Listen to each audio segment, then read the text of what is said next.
ఎరుపంటే ఎవడికిరా భయం, అది నా తల్లి నుదుటన్ రక్త సింధూరం అనేది ఓ విద్యార్థి సంఘం గతంలో బాగా వాడుకున్న ఓ నినాదం.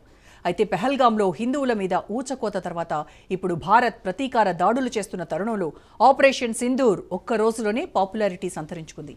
సింధూరం అనేది కమలదళానికి ప్రాణప్రదమైన సంకేత వర్ణం. భారతీయ సనాతన పరంపర యావత్తూ సింధూర వర్ణంతోనే ముడిపడి ఉందంటే అతిశయోక్తి కాదు. భారత ఇతిహాసాల్లో ఎక్కడ చూసినా ఒక వర్గం మహిళను శక్తి స్వరూపిణిగా భావిస్తే అవతలి వర్గం మహిళను అబలగా చూసి అవమానిస్తూ వేధించింది. కానీ ఆఖరుకు మహిళను శక్తి స్వరూపిణిగా చూపిన వర్గమే విజయం దక్కించుకుంది. అది రామాయణమైన మహాభారతమైన. ఈ తరుణంలో పహల్గాంపై ప్రతీకార దాడికి దిగిన భారత్ ఈ ఆపరేషన్ టైటిల్లో సింధూర్ను చేర్చడం అన్ని వ్యతిరేక శక్తులపై విజయం సాధించడానికి సంకేతమేనా? ఓ సీత, ఓ ద్రౌపది, ఓ పార్వతి. భారతీయ స్త్రీకి సింధూరమే సౌభాగ్యం. ఋషి పరంపరలో సింధూర వర్ణానికే ప్రాధాన్యం. ఆర్ఎస్ఎస్, ఏబీవీపీ, భారతీయ మజ్దూర్ సంఘ్, విశ్వ హిందూ పరిషత్ ఇలా సనాతన ధర్మం కోసం పనిచేస్తున్న ఏ సంస్థను తీసుకున్నా వాటి జెండాలు కాషాయ వర్ణంలోనే ఉంటాయి.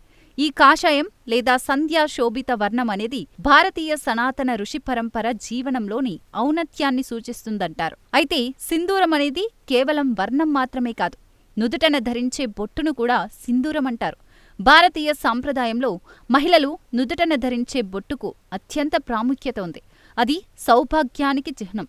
పెళ్లైన స్త్రీలు కనుబొమ్మల మధ్యనేగాక పాపిడి మధ్యలో కూడా బొట్టును ధరిస్తారు. ఇంతటి ప్రాశస్తం ఉన్న సౌభాగ్య చిహ్నాన్ని ఏప్రిల్ 22న పహల్గాంలో 25 మంది హిందూ స్త్రీలు కోల్పోయారు. హిందూ పురుషులను మాత్రమే చంపాలని, మహిళల మగరక్షణ లేకుండా చేసి వాళ్ల జీవితాలను ఛిద్రం చేయాలని, ఇక తుదిదాకా వారిని అవమానాల పాలు చేయాలనే అతి తీవ్రమైన, దారుణమైన ఉద్దేశంతో జీహాదీ శక్తులు మహిళల సింధూరాన్ని తుడిచివేశారు.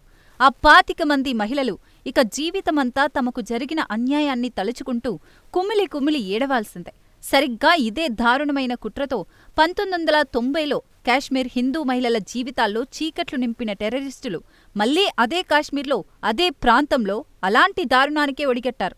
పైగా తమను కూడా చంపాలని వేడుకున్న మహిళలకు వెళ్ళి మీ మోడీకి చెప్పుకోండి అంటూ మరో సవాల్ విసిరిపోయారు. భారతీయ మహిళకు తొలుత తండ్రి రక్షణ, ఆ తర్వాత సోదరుల రక్షణ, ఆ తర్వాత భర్త రక్షణ, ఆ తర్వాత కుమారులు రక్షణగా నిలుస్తారు. భర్త రక్షణలో ఉన్న పెళ్లైన మహిళలు పహల్గాంలో ఆ భర్తలని కోల్పోయారు. తండ్రి చేయి పట్టుకుని నడిచే చిన్నారులే రేపటి రోజుల్లో ఈ భర్తలను కోల్పోయిన తల్లులకు రక్షణగా నిలవాలన్నమాట. ఈ చిన్నారుల భుజాల మీద ఎంతటి బరువు బాధ్యతలు పెట్టారు ఆ టెర్రరిస్టులు. చిన్నారుల మొహాల్లో భర్తల్ని చూసుకుంటూ వారి జ్ఞాపకాలతోనే గడపాలనే ఎంతటి దయనీయమైన శిక్ష విధించారు. అందుకే ప్రధాని మోడీ ఆ మహిళల పట్ల స్వయంగా అన్ని బాధ్యతలు తీసుకున్నారంటున్నారు బాధిత మహిళలు. మోడీ ఖచ్చితంగా తమకు జరిగిన అన్యాయానికి ప్రతీకారం తీరుస్తారని, తప్పకుండా న్యాయం చేస్తారని బాధితులంతా భరోసా వ్యక్తం చేశారు. వారి భరోసా ద్వారా తీసుకున్న స్ఫూర్తితోనే ప్రధాని మోడీ ఆపరేషన్ సింధూర్ అనే పేరు పెట్టారంటున్నారు బాధిత కుటుంబాలు.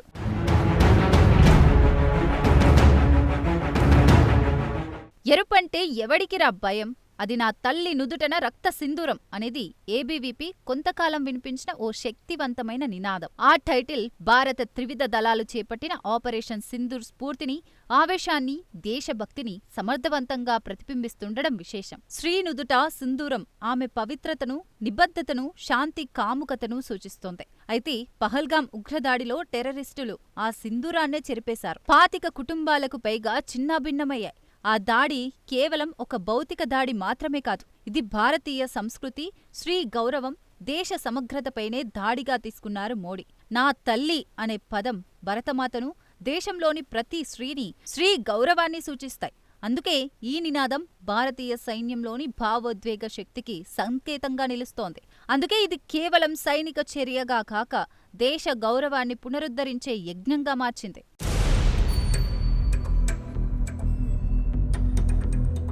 రామాయణంలో మహిళను అపహరించిన రావణుడి కోసం రాముడు మాత్రమే కాదు, యావత్ వానర సైన్యం కదిలింది. మహాభారతంలో ద్రౌపదిని అవమానించిన దుర్యోధనుడి మీద ప్రతీకారం తీర్చుకొని తమ సార్వభౌమాధికారాన్ని కాపాడుకోవడం కోసం పాండవులు తమ సర్వశక్తులు ఒడ్డారు. వారికి శ్రీకృష్ణుడి రూపంలో భగవంతుడే అండగా నిలిచాడు. కలియుగంలో భారతీయ మహిళలకు రక్షణగా ఉండేందుకు అనేక మంది సనాతన ఋషులు ఎప్పుడూ ముందుంటున్నారు. వారి రక్షణే లేకపోతే, వారి మర్యాదలు మంటగలిస్తే దేశం ఉనికి కోల్పోతుందని పౌరాణికవేత్తలు చెబుతూ ఉంటారు. అదే స్ఫూర్తితో ఇవాళ మోడీ సర్కార్ ఆపరేషన్ సింధూర్ పేరుతో సైనిక చర్య చేపట్టింది.